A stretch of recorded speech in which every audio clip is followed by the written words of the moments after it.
Same to live complete করেছিলাম, অনেকে attend করেছো, অনেকে সাপোর্ট করেছো। সেম থ্রি এবারে অনলাইনে নিয়ে চলে আসছি। অফলাইন ব্যাচ যেমন চলছে সেরকম চলতে থাকবে। ইউটিউবে ভিডিও জানুয়ারি থেকে কন্টিনিউয়াস আসতে থাকবে। তাছাড়া জানুয়ারি 2 থেকে অনলাইনে ডাইরেক্ট টিসিসি অ্যাপে সেম থ্রি ক্লাস করতে পারবে।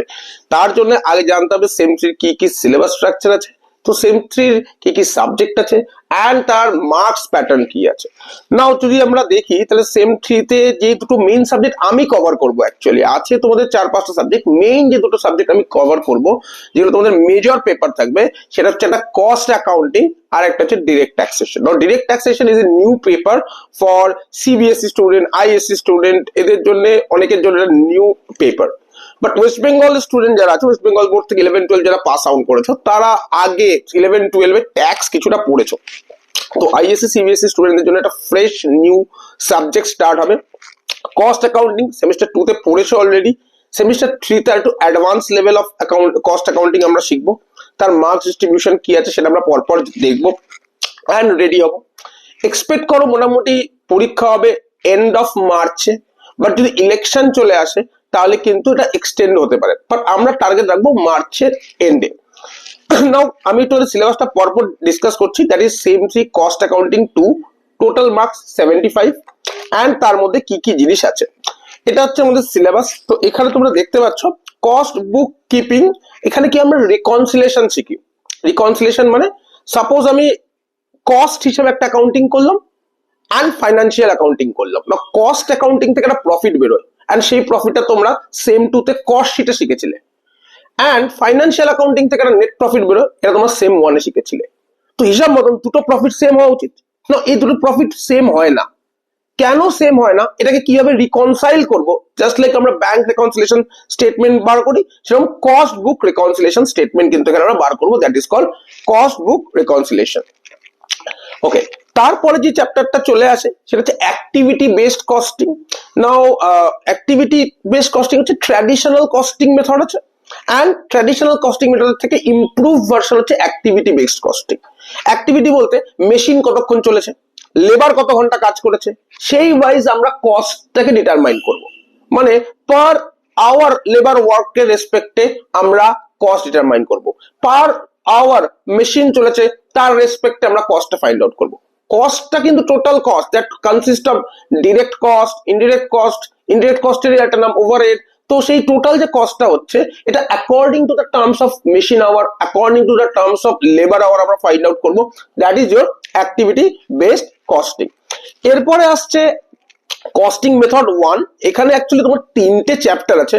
একটা হচ্ছে জব কস্টিং, একটা হচ্ছে কন্ট্রাক্ট কস্টিং, আর একটা হচ্ছে service costing. Service costing mainly transportation related.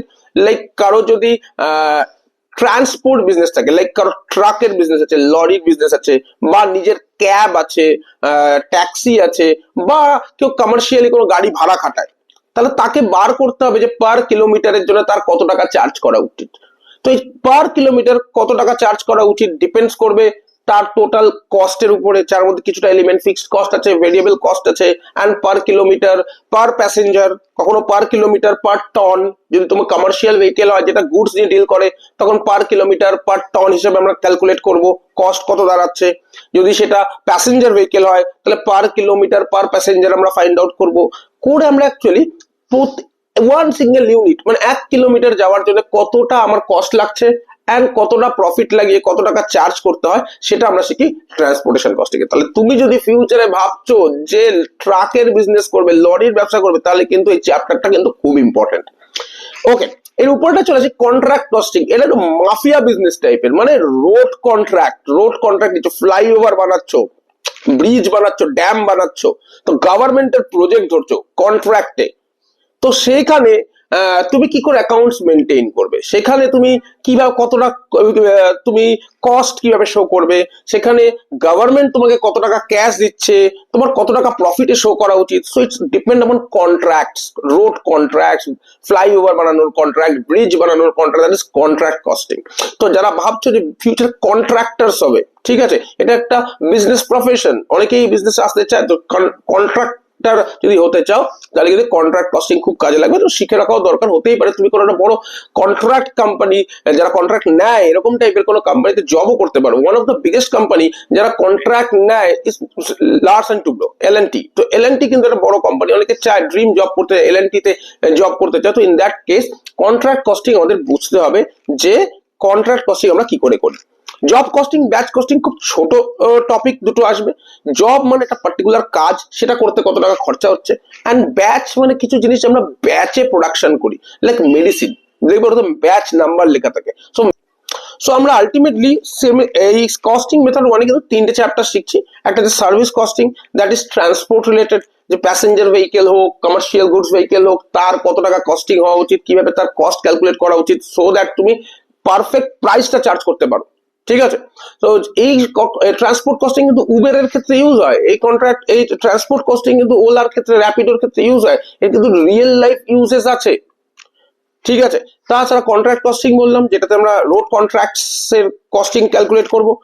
Job costing and batch costing ছোট দুটো টপিক, সেখান থেকে একটা পার্ট আমরা শিখবো, যেখানে ইকোনমিক ব্যাচ কোয়ান্টিটি, একটা জবের জন্য কত কস্ট হয় সেটাকে ফাইন্ড আউট করি।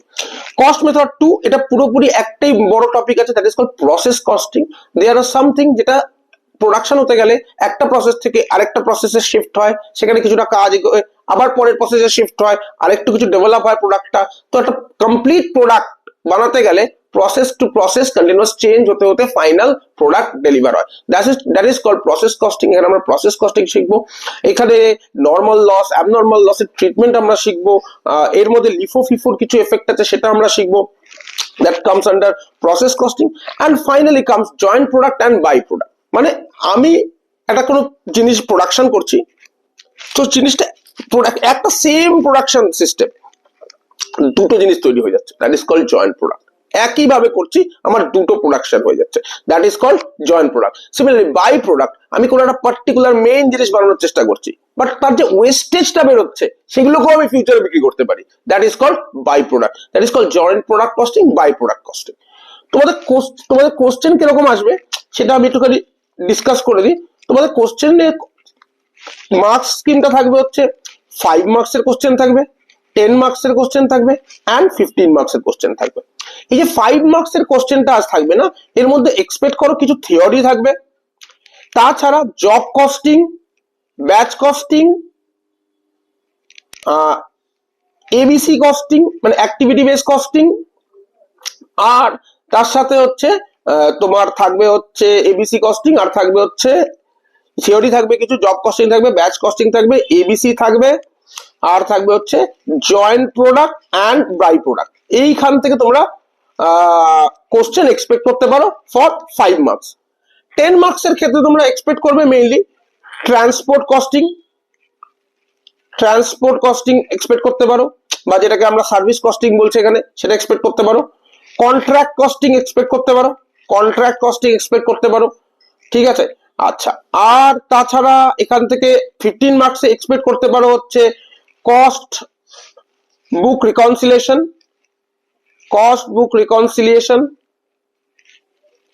করতে পারো, তাছাড়া প্রসেস কস্টিং করতে পারো। তাহলে প্রসেস কস্টিং কিন্তু ইম্পর্টেন্ট চ্যাপ্টার, যেটা করলে একটা 15 মার্কসের সাম কমপ্লিট হয়ে যাবে। ট্রান্সপোর্ট অ্যান্ড কন্ট্রাক্ট এইগুলোতে যদি আমরা ফোকাস বেশি করে করি, তাহলে 10 মার্কসের পার্টগুলো কভার হয়ে যাবে। অ্যান্ড ছোট ছোট যে চ্যাপ্টার রয়েছে, job costing, batch costing, ABC costing, এইগুলো কিন্তু আমরা 5 মার্কসে কভার করে দিতে পারবো। এটা গেল হচ্ছে কস্টিং, টোটাল 75 মার্কসের হবে।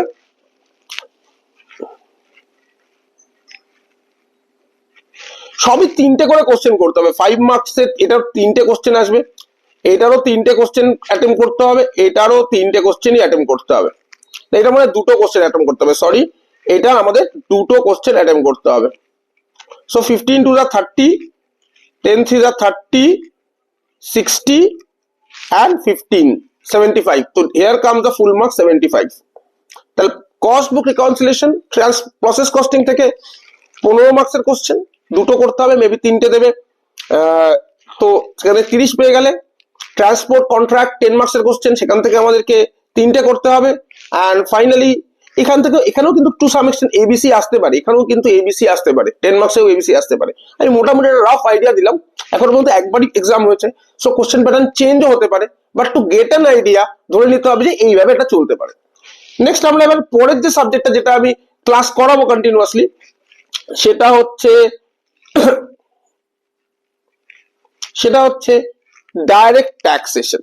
ডাইরেক্ট ট্যাক্সেশনে সবার ফার্স্টে যেটা আসে না, বেসিক কনসেপ্টস এন্ড ডেফিনেশনস, ট্যাক্সের ভেরিয়াস আইটেম লাইক এসএসসি কাকে বলে, অ্যাসেসমেন্ট ইয়ার কাকে বলে, প্রিভিয়াস ইয়ার কাকে বলে, টোটাল ইনকাম কি, গ্রস টোটাল ইনকাম কি, ডিডাকশন কি, এক্সেমশন কি, এইগুলো আমরা বেসিক কনসেপ্টসে ডিসকাস করব।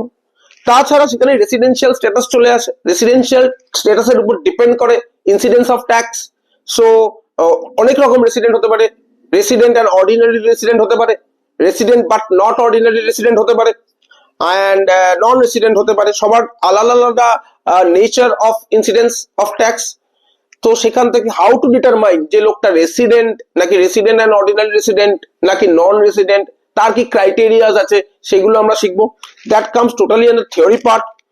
এরপর incomes which do not form the part of total income, মানে যে ইনকাম গুলোতে অ্যাকচুয়ালি আমাদের কোনো ট্যাক্স দিতে হয় না। And agricultural income, agricultural income কোনগুলোকে আমরা এগ্রিকালচার ইনকাম হিসেবে কাউন্ট করব, ঠিক আছে। তার মধ্যে কিছু এগ্রিকালচার ইনকাম আছে যার মধ্যে কিছুটা ট্যাক্স দিতে হয়, যেরকম এক্সাম্পল দিচ্ছি টি, কফি, ঠিক আছে, রাবার, এইগুলো কিন্তু এগ্রিকালচার ইনকাম হলেও পুরোপুরি ট্যাক্স ফ্রি না, এখান থেকে ইনকাম হলে একটা সার্টেন পোর্শন আমাদের ট্যাক্স দিতে হয়। এই ডিটেলস গুলো কিন্তু আমি ক্লাসে ডিসকাস করবো, অ্যান্ড ইউটিউবেও আমি কন্টিনিউয়াস যে ভিডিওস গুলো আপলোড করবো সেখানেও কিন্তু এগুলো থাকবে। So total income which do not form the part of total income, এটা একটা থিওরি পার্ট। প্রথম এর যে পার্ট আছে বেসিক কনসেপ্ট এন্ড ডেফিনেশন, সেটা একটা থিওরি পার্ট। এরপরে যেটা চলে আসবে heads of income, that is salaries, house property, income from business and profession, capital gains and other source, ঠিক আছে। তাহলে এগুলো হচ্ছে ভেরিয়াস হেডস অফ ইনকাম, এইগুলো থেকে একটা মানুষ তার রোজগার করতে পারে, এটা ইনকাম ট্যাক্স অথরিটি ফিল করে। তাহলে কোথা থেকে করতে পারে? হয় তুমি স্যালারি পেয়ে রোজগার করতে পারো, নয় ঘর ভাড়া দিয়ে রোজগার করতে পারো, that is income from house property. তুমি জমি, বাড়ি, গোল্ড, এগুলো অ্যাসেট গুলো বিক্রি করে রোজগার করতে পারো, that is income from capital gains. আর তুমি নিজে বিজনেস চালিয়ে বা প্রফেশন চালিয়ে রোজগার করতে পারো, that is income from business and profession. And এগুলো বাদ দিয়ে যদি অন্য কোনো সোর্স অফ ইনকাম হয়, that completely comes under income from other source, like lottery থেকে পয়সা জিতেছো, হর্স রেস থেকে পয়সা জিতেছো, ফ্যামিলি পেনশন পাচ্ছ, দিস অর নর্মাল পেনশন পাচ্ছ, is a part of income from salaries. Family pension মানে যখন মেইন যে পার্সন যে জব করতো সে মরে গেছে, তার ফ্যামিলি পাচ্ছে, তার ওয়াইফ পাচ্ছে, তার আনম্যারিড ডটার যে পেনশনটা পাচ্ছে, তার সেই ইনকামের ক্যালকুলেশনটা, that comes under income from other source. Gift পাচ্ছ, তো গিফটের ট্যাক্সেবিলিটি, কোন কোন গিফটে ট্যাক্স হয়, কোন কোন গিফটে ট্যাক্স হয় না, this all comes under income from other source. Same এইখানেও কিন্তু একই রকম ভাবেই যাবে। 5 মার্কসের 3টে কোশ্চেন করতে হবে, যেখান থেকে 15 মার্কস উঠে চলে আসবে। আর 10 মার্কসের 3টে কোশ্চেন করতে হবে, 30 উঠে চলে আসবে। আর 15 মার্কসের 2টো কোশ্চেন করতে হবে, যেখান থেকে আরো 30 চলে আসবে। সো ফুল মার্ক থিওরিটিক্যালি 75 তোমাকে পেতে হবে। এইখানে যেটা 5 মার্কসের কোশ্চেন আসবে, এই 5 মার্কসের কোশ্চেন তুমি রেসিডেন্সিয়াল স্ট্যাটাস, যেখান থেকে লোকটা রেসিডেন্ট না নন রেসিডেন্ট, এই যে কোশ্চেন গুলো কিভাবে ডিটারমাইন করবে, এই কোশ্চেন গুলো আসতে পারে। বেসিক কনসেপ্ট থেকে আসতে পারে, এগ্রিকালচারাল ইনকাম থেকে আসতে পারে, ইনকাম থেকে আসতে পারে।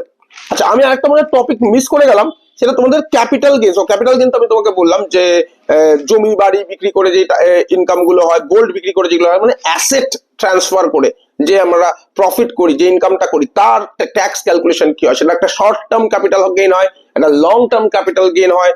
শর্ট টার্মে আলাদা রেট আছে, লং টার্মে আলাদা রেট আছে, তো সেইগুলো আমরা এখানে শিখবো। এই 10 মার্কসের আছে, এখানে ক্যাপিটাল গেইন এক্সপেক্ট করতে পারো, হাউস প্রপার্টি এক্সপেক্ট করতে পারো, স্যালারি ছোট অঙ্ক এক্সপেক্ট করতে পারো। বিজনেস এন্ড প্রফেশন যেটা আছে, সেখানে তুমি আবার একটা হাউস প্রপার্টি এক্সপেক্ট করতে পারো, হাউস প্রপার্টির বড় সাম হতে পারে। তাছাড়া বিজনেস এন্ড প্রফেশনের যে রোজগারটা হয়, income from business and profession, এটা থেকে কোশ্চেন এক্সপেক্ট করতে পারো। স্যালারির একটা কমপ্লিট সাম এক্সপেক্ট করতে পারো। তাহলে এখান থেকে 30 মার্কস আসবে। তো মোটামুটি যদি তুমি স্যালারি করে ফেলো না, তাহলে একটা 10 মার্কসের কোশ্চেন অ্যাটেম্প করে ফেলতে পারবে, একটা 15 মার্কসের কোশ্চেন অ্যাটেম্প করে ফেলতে পারবে। রেসিডেন্সিয়াল স্ট্যাটাস আসবেই, এটা 5 মার্কসের কোশ্চেন ধরেই নাও রেসিডেন্সিয়াল স্ট্যাটাস আসবে। Income not forming a part of salary, agriculture income আসবেই, ধরে নাও একটা 5 মার্কস ওখান থেকে তোমার চলে আসতে পারবে। তো স্ট্র্যাটেজিক্যালি আমাদেরকে পড়তে লাগবে, স্ট্র্যাটেজিক্যালি সেই পার্টগুলো পড়ে সেগুলোকেই বারবার রিভাইজ করতে লাগবে। বিকজ যেটা তুমি আলটিমেটলি এক্সাম দিয়ে স্কোর করবে সেটা তোমার পরীক্ষার দিন ডিসাইড হয় না, সেটা ডিসাইড হয় তুমি লাস্ট 3 মাস ধরে কি প্র্যাকটিস করেছো তার উপরে। তো সেই প্র্যাকটিসটাকে ধরে রাখার জন্য আমার ইউটিউবে ফলো করতে হবে, বন্ধুদের সাথে শেয়ার করে দিতে হবে, আর অনলাইন ক্লাস যদি জয়েন করতে হয়, আমি টাইমটা বলে দিচ্ছি। স্যাটারডে 6:30 PM থেকে আমি অনলাইন লাইভ অ্যাপে ক্লাস নেব, অ্যান্ড সেম সানডে 6:30 PM থেকে আমি ক্লাস নেব। এই দুটো দিন ক্লাস নেব, জানুয়ারি 2 থেকে স্টার্ট করব। প্রত্যেকটা টপিক ইন্ডিভিজুয়ালি কভার করব। কোনো রকম হেজিটেশন হলে আমার নিচে যে স্ক্রল হচ্ছে হোয়াটসঅ্যাপ নাম্বারটায় তোমরা পিং করতে পারো, কোনো রকম ডাউট থাকলে ক্লিয়ার করতে পারো। বন্ধুদের সাথে শেয়ার করে নাও, অ্যাপ ডাউনলোড করে নাও, অ্যাপে সব নোটস বাগেরাও পেয়ে যাবে। যদি মনে হয় যে অ্যাপ ডাউনলোড করবে না, পেইড কোর্স করবে না, ইউটিউব চ্যানেলটা ফলো করতে থাকো, এখানে আমি সাফিসিয়েন্ট ভিডিও আপলোড করব, আজকে কথা দিলাম। By the way, happy new year in advance and merry Christmas, because year end হতে চলছে। 2025 যেভাবে শেষ হোক, 2026 খুব ভালো হওয়া চাই। Thank you.